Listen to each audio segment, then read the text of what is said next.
چەلاویەکەی دەروازەی ڕاپەڕین زیاد لە 7 ساڵە پارێزگاری لە تۆڕی گۆڵیانی ڕانیە دەکات.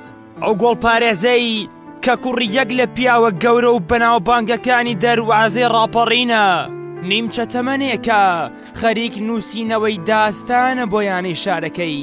داستان چەلاوی ناونیشانی یەک لە باشترین گۆڵ پارێزەکانی ئەم نیشتیمانەیە و کوڕی باوچێکە کە زیاتر لە 40 ساڵە لە نێو بازنەی خزمەتکردنی وەرزشدایە و یەکێکە لە دامەزرێنەری یانی ڕانیە.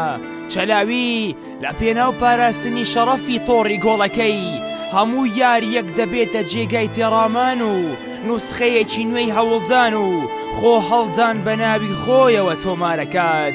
ئەو ئێستا لە نێو ئاپۆڕای هاندەرانی شارەکەی و یانەی شارەکەی بە کوڕی یانەکەی وەسف دەکرێ و لە مێژوو ژێرخانی یانەکەشی ناوی داستان چەلاوی بۆ هەمیشە زیندووە، چون مێژووی داستان شاهیدە کە چۆن و بەچی شێوازێ داستانی خۆی لەگەڵ یانی ڕانیە نووسیوەتەوە.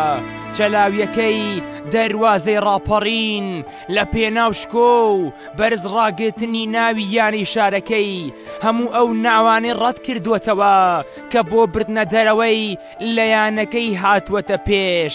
ئەو هاتنە پێشەوەی چەندین یانەی نایابی لە پێناو زیندوو هێشتنەوەی ناوی یانەی ڕانیەی بەنەخێر وەڵام داوەتەوە، چون کوڕەکەی مام ساڵح دەیەوێت تا کۆتایی ئەم چیرۆکە لە نێو تۆڕی گۆڵی یانەی شارەکەی دابێ و پارێزگاری لە شەڕەفی گۆڵی یانەکەی بکات.